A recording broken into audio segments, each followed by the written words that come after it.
सिंधुदुर्गात प्रथमच बायपास शस्त्रक्रिया, हृदयरोग निदान आणि उपचार एकाच ठिकाणी। बायपास शस्त्रक्रिया, एंजिओग्राफी, एंजिओप्लास्टी, हृदयाची सोनोग्राफी, ट्रेडमिल चाचणी, हृदयविकार तपासणी अशा अत्याधुनिक सुविधा।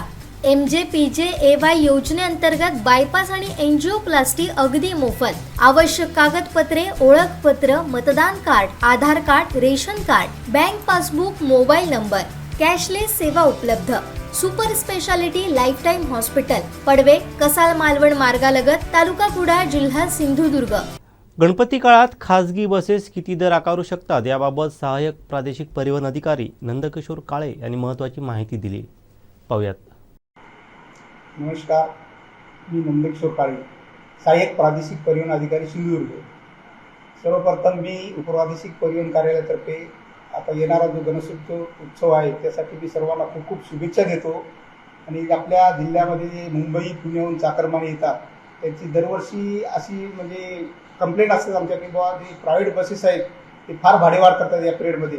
त्यासाठी आम्ही महाराष्ट्र राज्य परिवहन महामंडळ यांच्याकडून साधी बस, शिवशाही बस तसेच CIN स्लीपर बस यांचे भाडेपत्रक मागून घेतलेले आहे काल।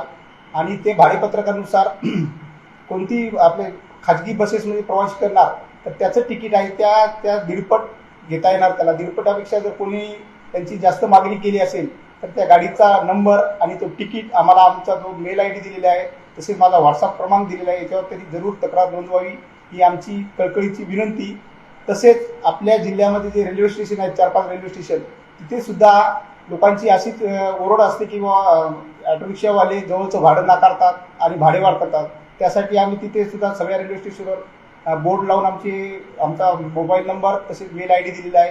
तर तिथे सुद्धा लोकांना आव्हान आहे की बाबा कोणी जर भाडे नाकारले रिक्षावाल्यांनी किंवा भाडे जास्त घेतले तर त्याच्यावर तक्रार करावी। धन्यवाद। जय हिंद, जय महाराष्ट्र। तसेच झारा पॉईंटचा विषय महत्त्वाचा म्हणजे जे सावंतवाडीला जे लोक चाकरमानी येणार आहेत आपल्या गणेशोत्सव काळामध्ये तर त्यांचा अशी म्हणजे ओरड आहे की बाबा त्यांना झारा पॉईंटवर सोडतं, रात्री बेरात्री झारा पॉईंटवर सोडतं। त्यासाठी आम्ही दिनांक 15 तारीख ते 19 तारखेपर्यंत आमचं एक पथक नेमलेलं आहे। सकाळी 4 वाजेपासून सकाळी 11 वाजेपर्यंत तिथं प्रत्येक बस थांबणार, त्याच्यामध्ये तपासणी करणार कोणत्या प्रवाशाकडून जास्त भाडेवाढ घेतलेली आहे का। तसेच कोणी जो प्रवासी सावंतवाडीला जाणार असेल तर त्याला तिथं सोडता न करता ती बस सावंतवाडी मार्गे जाण्याचं आम्ही नियोजन केलेलं आहे। हे बातमीपत्र आणि आमच्या संपूर्ण दिवसभरातले अपडेट्स आपण पाहू शकता मोबाईल ॲपवर। लगेचच प्ले स्टोअरवर जा आणि डाउनलोड करा कोकण 7 लाईव्हचं मोबाईल ॲप।